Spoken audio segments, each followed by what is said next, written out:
You're one of the first companies to actually release a report report on creating shared value. What exactly is it? Well, it's basically the core of how we actually do business. And I think that's the key element of creating shared value for Nestlé. So the idea of creating shared value is all about how do we optimise shareholder returns, but at the same time, how do we ensure that the communities within which we're operating are also receiving the best positive returns from the company as well. But I think the key thing about it is that it really is a core business strategy.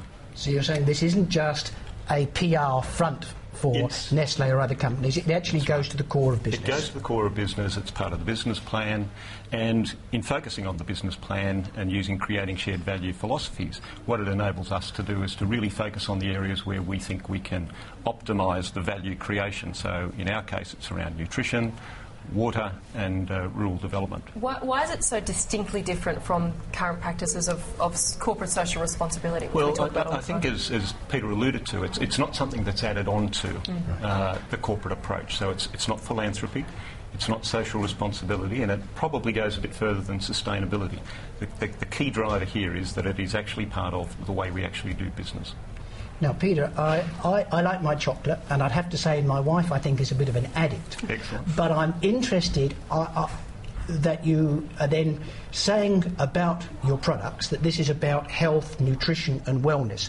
Now, I know there's been a bit of an attack on that. I saw that Jane Martin from the Obesity Policy Coalition said this is just sort of like weight washing in the same way as you have greenwashing, and how can a company like yours be serious about wanting to be in the well-being space?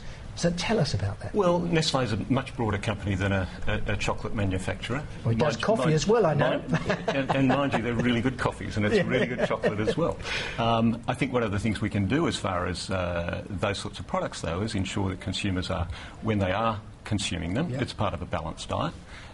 One of the things we can do with chocolate, for example, is highlight the antioxidant properties of dark chocolate, and the fact that if you have dark chocolate, you tend to eat less of it than normal milk chocolate. But we are a very broad company, so we have a range of business interests that go far beyond chocolate and coffee. But the other key thing is we're moving from a food and beverage business to a nutrition, health and wellness business.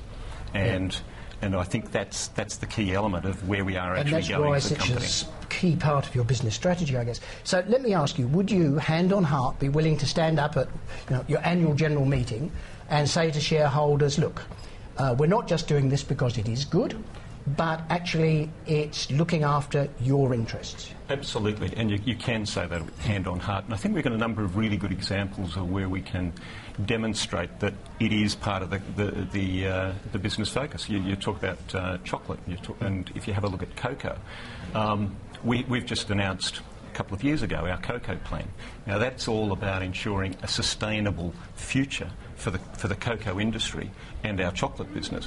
When we had a look at some of the issues in places like the Ivory Coast, where we went looking at some of the things around child slavery or kids working in difficult situations on plantations. What we also found, though, was that the agricultural practices on those plantations were such that we probably wouldn't have a chocolate industry in 20 or 30 years' time. So by adopting a cocoa plan approach, where we're investing in the agriculture, we're investing in plants, we're investing something like 110 million Swiss francs over the next 10 years into that industry. It's all about ensuring... So it is about sustainability. Absolutely. It's all about ensuring the future. Let me ask you this. To what extent are you, in a sense, responding to the emergence of ethical consumerism? Oh, there's no doubt that to some extent we are doing that. And if you have a look at our approach to the way we ensure that our products are certified by third parties. So in Australia, our chocolate products, and we've just introduced some UTZ certified chocolate in our Kit Kat products, that's all about ensuring that consumers see that we've got a credible approach to this. But the thing around creating shared value and the thing around our cocoa plan is it goes far beyond certification. It gets down to the sustainable issues of the communities in which we're operating, the sustainability of the plantations where we're taking our raw materials from, and it's very much ensuring that in 20 and 30 and 40 years' time we've got a business that's thriving, high levels of productivity, but most importantly for us, high levels of quality of raw material. What is the best framework for reporting very clearly to shareholders and to the marketplace, though, actually the wider impact on society? Have you managed to gauge that well, best it's interesting. framework? You mentioned the Harvard Business Review, and I think in that paper, one of the things it talked about was not only the sorts of returns that come to Nestle, and the fact that we have a certainty about our future and the fact that we've got certainty about the quality of our raw materials. It actually reports that compared to the old fair trade models, which might have provided a 20% premium back to the farmer on the price, by adopting a creating shared value approach, the return to the farmer is something like 300%. Yeah.